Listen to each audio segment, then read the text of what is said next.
Hello everyone, this is Pooja Sharma from Pooja Sharma classes. उम्मीद करती हूँ आप सब अच्छे होंगे। तो आज हम डिस्कस करेंगे संस्कृत को। संस्कृत का हमारा फर्स्ट टॉपिक है। इसमें हम पढ़ेंगे वर्ण विचार, स्वर और व्यंजन के विषय में। इसमें हम चैप्टर में पढ़ेंगे, तो इसको हम कंप्लीट करेंगे। मैं आपको संस्कृत को बहुत ही सरल तरीके से आपको समझाऊंगी, तो आपको अभी से अपनी तैयारी में लग जाना है, जिससे आपका यूपी टेट है काफ़ी अच्छे मार्क्स से निकल जाएगा।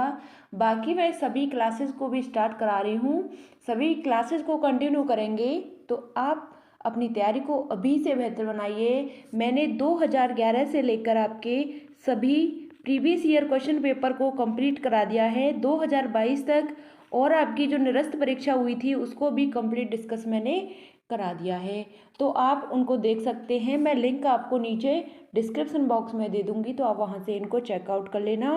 बाकी मैं जो टॉप 1000 क्वेश्चंस हैं इनकी भी सीरीज को करा रही हूँ, तो आप इनको भी देख लेना। मैं इनकी भी लिंक आपको नीचे डिस्क्रिप्शन बॉक्स में दे दूंगी, तो आप इनको भी देख सकते हैं। अपनी पढ़ाई को 3 से 4 घंटे दीजिए। किसी भी काम को आप जब रेगुलर करते हैं तो चीज़ें अच्छे से क्लियर होने लगती हैं। तो आपको 3 से 4 घंटे अपनी पढ़ाई को देने हैं, तो देने हैं, बस इतना करना है। तो चीज़ें आपके माइंड में क्लियर होती चली जाएंगी, और एक समय के बाद आप एक अलग लेवल पर पहुंच जाएंगे। तो आपको बस अपनी तैयारी को थोड़ा सा समय देना है, चीज़ों को समझना है। अगर कोई भी सब्जेक्ट आपकी समझ में नहीं आ पा रही है, तो आप उसको समझिए, उसका अध्ययन कीजिए। कुछ समय बाद वह आपकी फेवरेट सब्जेक्ट बन जाएगी। तो आपको समय देना है आपको, यानी कि किसी भी चीज़ को हम जब समय देते हैं तो वह समझ में आने लगती हैं, चाहे वह व्यक्ति हो या फिर कोई बुक हो। यहाँ तक बात क्लियर? चलिए, तो आपको समय देना है उस सब्जेक्ट को, थोड़ा सा समय दीजिए। या फिर आप जैसे किसी टीचर को भी समझने में थोड़ा सा समय लगता है, तो आपको 3 से 4 दिन जुड़ जाना है। आपको पता चल जाएगा कि जो तैयारी है आपकी कैसी हो रही है, क्या आपके सिलेबस के अकॉर्डिंग है या फिर नहीं है। तो आपको अपनी तैयारी को अच्छे से करना है। तो चलिए स्टार्ट करते हैं। आपको वीडियो पसंद आती है तो वीडियो को लाइक कर देना, अपने दोस्तों के साथ शेयर कर देना। चैनल को सब्सक्राइब नहीं किया है तो चैनल को सब्सक्राइब कर लेना, और बेल आइकन को प्रेस कर लेना, जिससे आने वाली वीडियो का भी नोटिफिकेशन आपको मिल जाएगा। फ्री नोट्स के लिए आप टेलीग्राम चैनल से जुड़ जाइए, यहाँ पर आपको फ्री नोट्स मिल जाएंगे, और भी मैं आपको यहाँ पर बाकी के नोट्स अवेलेबल करा दूँगी, तो आपको यहाँ पर नोट्स मिल जाएंगे। तो चलिए स्टार्ट करते हैं। सबसे पहले समझते हैं संस्कृत के विषय में। संस्कृत है क्या, इसको समझते हैं। तो संस्कृत है यह, संस्कृत किससे बनी है, तो सम उपसर्ग से, कृ धातु और कृत प्रत्यय से यह मिलकर के बनी है। कैसे बनी है? सम आपका उपसर्ग हो जाता है, कृ आपकी धातु हो जाती है, और कृत आपका क्या हो जाता है, प्रत्यय हो जाता है। तो आपका संस्कृत है सम उपसर्ग से, कृ धातु से और कृत प्रत्यय से मिलकर के बनी है। यहाँ तक बात क्लियर? तो इसको आपको समझना है कि सम इसमें क्या है, उपसर्ग है, कृ क्या होगी, आपकी धातु हो गई, कत आपका क्या हो जाता है, इसमें प्रत्यय हो जाता है। तो संस्कृत के विषय में पूछा जाए कि संस्कृत कैसे बनी है, तो आपको बताना है सम उपसर्ग से और कृ धातु लगी है इसमें, और कत प्रत्यय लगा है। यहाँ तक बात क्लियर? सम उपसर्ग, कृ धातु और कत प्रत्यय। अब नेक्स्ट समझते हैं संस्कृत का जो संस्कृत शब्द है इसका अर्थ क्या है। संस्कृत शब्द का अर्थ क्या है, तो इसका अर्थ क्या है, इसका अर्थ है शुद्ध, परिष्कृत, परमार्जित और परिनिष्ठित। इसका मतलब हो गया एक शुद्ध, शुद्ध है अपने आप में, जो संस्कृत है शुद्ध रूप है, अपने आप में शुद्ध है, परिष्कृत है, परमार्जित है और परिनिष्ठित है। परिनिष्ठित मतलब यानी कि व्याकरण की एक शुद्ध भाषा है जो आपकी किताबों में लिखी जाती है, तो यह एक परिनिष्ठित भाषा है। तो संस्कृत का अर्थ क्या है, तो शुद्ध, परिष्कृत, परमार्जित और परिनिष्ठित, यह इसका संस्कृत का अर्थ हो जाता है। और संस्कृत भाषा का अर्थ क्या है, तो शुद्ध और परमार्जित, यानी कि संस्कृत भाषा एक शुद्ध और परमार्जित भाषा है। कैसी भाषा है, शुद्ध और परमार्जित भाषा है। अब नेक्स्ट समझते हैं व्याकरण की। व्याकरण है क्या, तो व्याकरण है यह वे धन आड़ धन क्र धन ल्यूट, यानी कि वे आपका इसमें उपसर्ग लगा है, इसमें आड़ भी लगा है, क्र आपकी धातु हो जाती है और लेट आपका क्या हो जाता है, प्रत्यय हो जाता है। क्या हो जाता है, ल्यूट आपका प्रत्यय हो जाता है इसमें। तो व्याकरण इस तरीके से बनी है। इसका मतलब होता है जिसके माध्यम से शब्दों की व्युत्पत्ति या निष्पत्ति बताई जाए वही आपकी क्या हो जाती है, व्याकरण हो जाती है। यानी कि व्याकरण के माध्यम से हम शब्दों की व्युत्पत्ति या फिर निष्पत्ति, यानी कि व्युत्पत्ति का मतलब है कि शब्द उत्पन्न होते हैं व्याकरण के माध्यम से और नष्ट भी होते हैं, तो व्युत्पत्ति या निष्पत्ति बताई जाए वह क्या हो जाती है, आपकी व्याकरण हो जाती है। यहाँ तक बात क्लियर। तो चलिए नेक्स्ट बात करते हैं कि त्रिमुनि है। त्रिमुनि कौन है, संस्कृत व्याकरण के त्रिमुनि हैं। तो कौन है संस्कृत व्याकरण के त्रिमुनि, तो इनकी बात करते हैं। तो सबसे पहले आते हैं आपके पाणिनि। कौन आते हैं, पाणिनि आते हैं। दूसरे आते हैं कात्यायन। कात्यायन को ही हम वर रुचि कहते हैं। थर्ड आते हैं आपके पतंजलि। कौन कौन आते हैं, सबसे पहले आते हैं आपके पाणिनि, दूसरे आते हैं आपके कात्यायन या वर रुचि, तीसरे आते हैं आपके पतंजलि। यहाँ तक बात क्लियर। तो यह आपके त्रिमुनि हो जाते हैं, कई बार पूछे जा चुके हैं। तो इनमें से कौन त्रिमुनि नहीं है, इस तरीके से एग्जाम में क्वेश्चन बना है कि कौन त्रिमुनि नहीं है। तो नहीं वाले आपको बताने हैं, क्योंकि आपके यह तो हो जाते हैं पाणिनि, कात्यायन, वररुचि। कात्यायन या वररुचि आपको दोनों में से एक दे देगा। तो और यह आपके पतंजलि। तो आपको इन दोनों में कन्फ्यूजन नहीं करना है, कात्यायन और वररुचि आपके एक ही हैं। ठीक, तो त्रिमुनि हो जाते हैं आपके। तो आपको इनको अच्छे से पढ़ लेना है। अब नेक्स्ट बात करते हैं अष्टाध्यायी की। अष्टाध्यायी क्या है, एक संस्कृत में व्याकरण का एक महत्वपूर्ण ग्रंथ है। क्या है, अष्टाध्यायी संस्कृत व्याकरण का एक महत्वपूर्ण ग्रंथ है। जो किसने दिया है, यह महर्षि पाणिनि ने दिया है। संस्कृत व्याकरण शास्त्र का महत्वपूर्ण ग्रंथ है, जो किसने दिया है, महर्षि पाणिनि ने दिया है। इसकी रचना की है महर्षि पाणिनि ने। अब बात करते हैं अष्टाध्यायी में, क्योंकि यहाँ से क्वेश्चन बना है, तो किसने रचना की है, तो महर्षि पाणिनि ने। महर्षि पाणिनि ने इसकी रचना की है। अब बात करते हैं अष्टाध्यायी में 8 अध्याय होते हैं। अष्टाध्यायी नाम से ही स्पष्ट हो रहा है, अष्टाध्यायी का मतलब हो जाता है 8, यानी कि इसमें 8 अध्याय हैं और प्रत्येक अध्याय में 4-4 पद हैं। यानी कि प्रत्येक अध्याय में क्या है, 4-4 पद हैं आपके। तो कुल मिलाकर इसमें पद कितने हो जाते हैं आपके, 32 हो जाते हैं। लगभग इसमें 4000 सूत्र हैं। अष्टाध्यायी में लगभग 4000 सूत्र हैं। 32 इसमें पद हो जाते हैं। टोटल 8 अध्याय होते हैं। इसकी रचना महर्षि पाणिनि ने की थी। और यह अष्टाध्यायी जो ग्रंथ है बहुत ही महत्वपूर्ण ग्रंथ है व्याकरण शास्त्र का। यहाँ तक बात क्लियर। किसने की थी इसकी रचना, तो पाणिनि ने की थी अष्टाध्यायी की। नेक्स्ट बात करते हैं वर्ण विचार की। वर्ण विचार के विषय में बात करते हैं। वर्ण विचार हैं क्या, तो वर्ण विचार वह है कि हम मुख से जिन ध्वनियों का उच्चारण करते हैं उन्हें हम वर्ण या अक्षर कहते हैं। यानी कि हम अपने मुख से जिन ध्वनियों का उच्चारण करते हैं, जिन ध्वनियों का उच्चारण करते हैं वही हमारे क्या होते हैं, वही हमारे वर्ण या अक्षर कहलाते हैं। क्या कहलाते हैं, हम जिन ध्वनियों का उच्चारण करते हैं अपने मुख से वही हमारे वर्ण या अक्षर कहलाते हैं। वर्ण 2 प्रकार के होते हैं। वर्ण कितने प्रकार के होते हैं, 2 प्रकार के होते हैं। पहला आता है आपका स्वर और दूसरा आता है आपका व्यंजन। पहला आता है आपका स्वर, दूसरा आता है व्यंजन। वर्ण आपके 2 प्रकार के होते हैं। यहाँ तक बात क्लियर। अब बात करते हैं स्वर की। स्वर को हम संस्कृत में अच कहते हैं। क्या कहते हैं, अच कहते हैं। जो स्वर होते हैं अच प्रत्याहार के अंतर्गत आते हैं। किसके अंतर्गत आते हैं, अच प्रत्याहार के अंतर्गत आते हैं। स्वर का एक सूत्र होता है जिसको हम बोलते हैं स्वयं राजन्ते इति स्वराः। क्या बोलते हैं, स्वयं राजन्ते इति स्वराः। यह स्वर का एक सूत्र होता है। तो थोड़ा सा और समझ लेते हैं स्वर के विषय में कि स्वर वे ध्वनियाँ हैं जिनके उच्चारण के लिए किसी अन्य वर्ड की आवश्यकता नहीं होती है। स्वर वे ध्वनियाँ हैं जिनके उच्चारण के लिए किसी अन्य वर्ड की सहायता नहीं लेनी पड़ती है, स्वर कहलाते हैं। यानी कि स्वर होते हैं, कैसे होते हैं, स्वर स्वतंत्र होते हैं, अपने आप में स्वतंत्र होते हैं, जिनको बोलने में किसी भी अन्य वर्ण की सहायता नहीं लेनी पड़ती है, स्वर कहलाते हैं।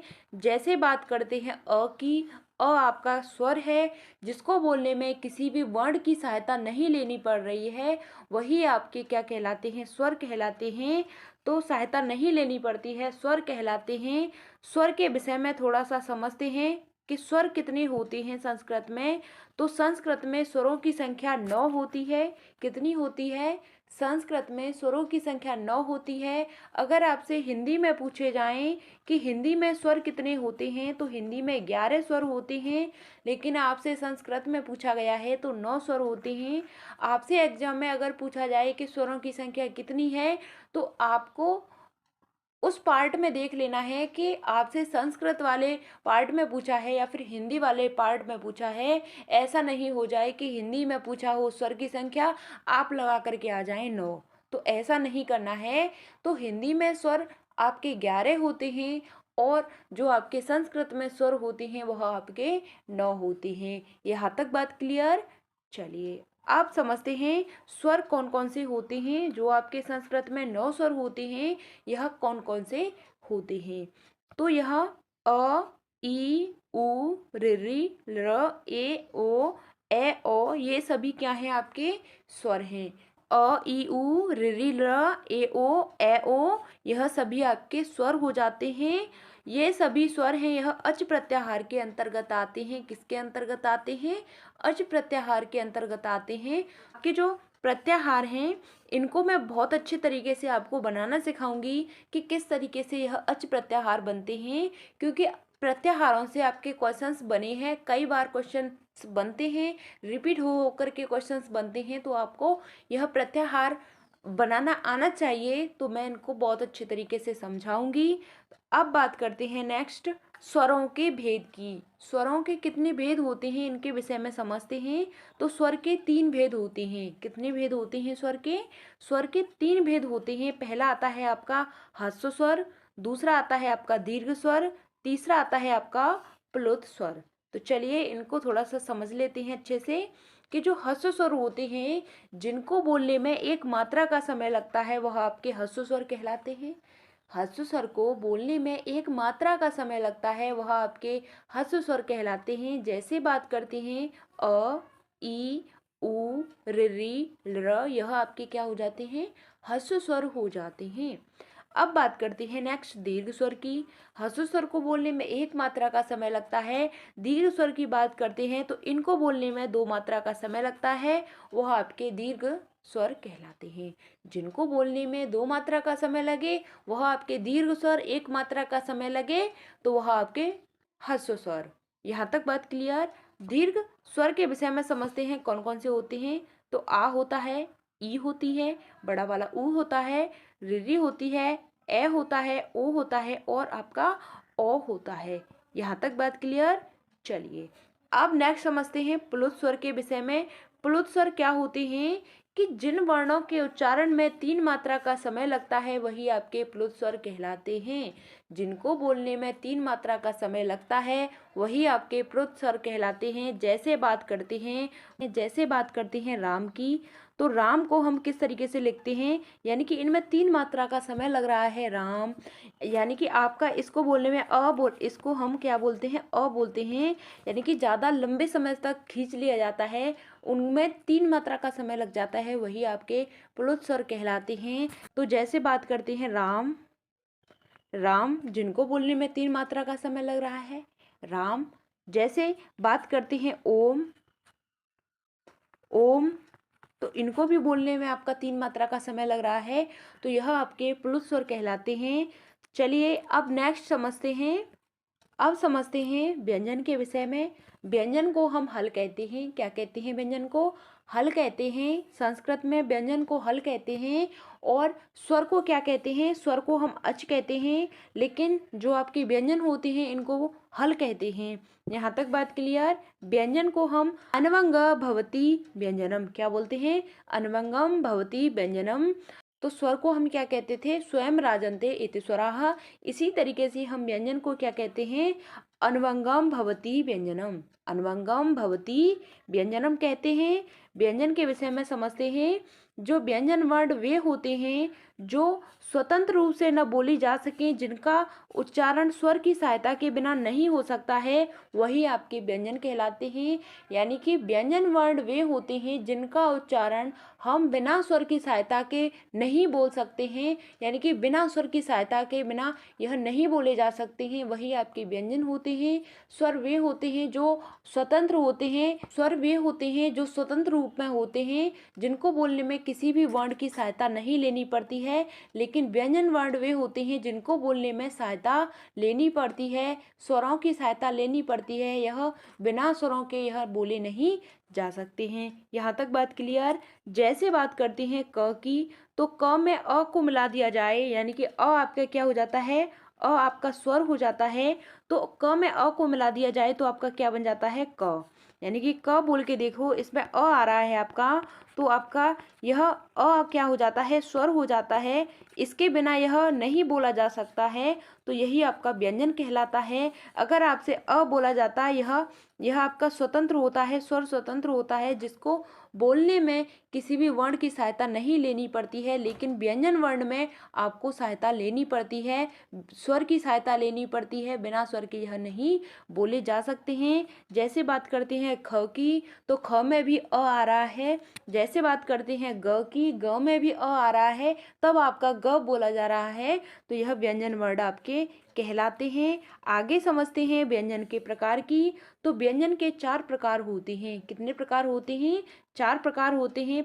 जैसे बात करते हैं, पहला आता है आपका स्पर्श व्यंजन, जिनकी संख्या कितनी होती है, 25 होती है। और यह क वर्ग से लेकर प वर्ग तक होते हैं, क वर्ग से लेकर प वर्ग तक होते हैं, यानी कि टोटल इनकी संख्या 25 हो जाती है। अब बात करते हैं अंतस्थ व्यंजन की। अंतस्थ व्यंजन की संख्या 4 होती है, जिनको हम य, र, ल और व बोलते हैं। अंतस्थ व्यंजन होते हैं, इनकी संख्या 4 होती है, य, र, ल, वो। यहाँ तक बात क्लियर। अब आते हैं आपके ऊष्म व्यंजन। ऊष्म व्यंजन वह होते हैं जो मुख से सीटी की ध्वनि के रूप में निकलते हैं। जैसे बात करते हैं श, श, स और ह, यह आपके क्या हो जाते हैं, ऊष्म व्यंजन हो जाते हैं। अब आते हैं आपके चौथे प्रकार के संयुक्त व्यंजन। संयुक्त व्यंजन वे होते हैं जिनको जिनको मिलाकर के जो बनते हैं आपके संयुक्त व्यंजन कहलाते हैं। जैसे ख की बात करें, तो क और श को मिलाकर के आपका क्या बन जाता है, आपका ख बनता है, यानी कि इन दोनों को मिलाकर के आपका ख बन रहा है, तो यही आपके क्या हो जाते हैं, संयुक्त व्यंजन हो जाते हैं। अब थोड़ा सा डिटेल से समझ लेते हैं इनको। तो चलिए स्पर्श व्यंजन को समझते हैं। स्पर्श व्यंजन वे होते हैं जिनके उच्चारण में मुख के विभिन्न भागों का स्पर्श होता है, यानी कि मुख के अन्य अन्य भागों का स्पर्श होता है, वह आपके स्पर्श व्यंजन कहलाते हैं। इनकी संख्या 25 होती है। जैसे बात करते हैं कंठ, तालु, मूर्धा, दंत, ओष्ठ से जो बोले जाते हैं, वही आपके क्या कहलाते हैं, स्पर्श व्यंजन कहलाते हैं। कंठ, तालु, मूर्धा, दंत, ओष्ठ से जो बोले जाते हैं, वही आपके स्पर्श व्यंजन कहलाते हैं। इनकी संख्या 25 होती है। यह क वर्ग से लेकर प वर्ग तक चलते हैं। कहाँ तक चलते हैं, क वर्ग से लेकर प वर्ग तक चलते हैं। यानी कि एक वर्ग में संख्या 5 होती है, तो 5 वर्ग हो जाते हैं, तो कितने हो गई संख्या, 25 हो जाती है। जो स्पर्श व्यंजन की संख्या कितनी होती है, टोटल 25 हो जाती है। अब नेक्स्ट समझते हैं अंतस्थ व्यंजन को। अंतस्थ व्यंजन क्या होते हैं, इनको समझते हैं। तो अंतस्थ व्यंजन है, यह यण प्रत्याहार के अंतर्गत आते हैं। अंतस्थ व्यंजन किसके अंतर्गत आते हैं, यण प्रत्याहार के अंतर्गत आते हैं। यण प्रत्याहार हैं, इनके अंतर्गत आते हैं। मैं प्रत्याहार को आपको बहुत ही बेहतरीन तरीके से सिखाऊंगी कि कैसे प्रत्याहार बनते हैं। तो यहाँ से आपके क्वेश्चंस बनते हैं बिल्कुल, तो आपको इनको बनाना आना चाहिए। तो यह जो अंतस्थ व्यंजन होते हैं, अंतस्थ व्यंजन होते हैं, यह आपके यण प्रत्याहार के अंतर्गत आते हैं। और यण प्रत्याहार के अंतर्गत 4 वर्ण आते हैं। कौन कौन से आते हैं, तो य, र, ल और व। कौन कौन से आते हैं, य आता है, र आता है, ल आता है और आपका व आता है। यहाँ तक बात क्लियर। अंतस्थ व्यंजन वे वर्ण होते हैं जो यण प्रत्याहार के अंतर्गत आते हैं। यण प्रत्याहार के अंतर्गत 4 वर्ण आते हैं, य, र, ल और व। नेक्स्ट समझते हैं ऊष्म व्यंजन की। तो ऊष्म व्यंजन क्या होते हैं? जिनको बोलने में सीटी की ध्वनि के रूप में मुख से आवाज़ निकलती है और यह सल प्रत्याहार के अंतर्गत आते हैं। जो ऊष्म व्यंजन होते हैं किसके अंतर्गत आते हैं? यह सल प्रत्याहार के अंतर्गत आते हैं। वही आपके क्या होते हैं? ऊष्म व्यंजन होते हैं। इनकी संख्या कितनी होती है? इनकी संख्या आपकी 4 होती है। जैसे बात करते हैं श, श और ह, इनकी संख्या 4 होती है। कौन कौन सी होती है? श होती है, श होता है, स होता है और आपका ह होता है। यहाँ तक बात क्लियर? चलिए अब नेक्स्ट समझते हैं संयुक्त व्यंजन को। संयुक्त व्यंजन क्या होते हैं इनको समझते हैं। तो दो व्यंजन वर्णों के मेल से जो वर्ण बनते हैं, दो व्यंजन वर्णों के मेल से जो व्यंजन बनते हैं उन्हें हम क्या कहते हैं? संयुक्त व्यंजन कहते हैं। क्या कहते हैं? दो वर्णों के मेल से जो वर्ण बनते हैं उनको हम संयुक्त व्यंजन कहते हैं। जैसे बात करते हैं क और श को, इनको मिलाकर के हमारा ख बन जाता है। त और र को मिलाकर के हमारा त्र बन जाता है। इसी तरीके से ज और अइयों को मिलाकर के हमारा क्या बन जाता है? ज्ञ बन जाता है। तो यह हमारे क्या कहलाते हैं? यही हमारे संयुक्त व्यंजन कहलाते हैं। क्या कहलाते हैं? संयुक्त व्यंजन कहलाते हैं। जैसे क को मिलाकर के आपका क और स को मिलाकर के ख बन गया, त और र को मिलाकर के त्र बन गया, ज और अइयों को मिलाकर के ज्ञ बन गया। इसी तरीके से यह बनते हैं, इनको हम संयुक्त व्यंजन कहते हैं। जो दो वर्णों के मेल से वर्ण बनते हैं वही आपके क्या कहलाते हैं? संयुक्त व्यंजन कहलाते हैं। यहाँ तक बात क्लियर? आपको वीडियो पसंद आती है तो वीडियो को लाइक कर देना, अपने दोस्तों के साथ शेयर कर देना। चैनल को सब्सक्राइब नहीं किया है तो चैनल को सब्सक्राइब कर लेना और बेल आइकन को प्रेस कर लेना, जिससे आने वाली वीडियो का भी नोटिफिकेशन आपको मिल जाएगा। फ्री नोट्स के लिए आप टेलीग्राम चैनल से जुड़ जाइए, यहाँ पर आपको फ्री नोट्स मिल जाएंगे। तो आपको यहाँ पर विजिट करना है।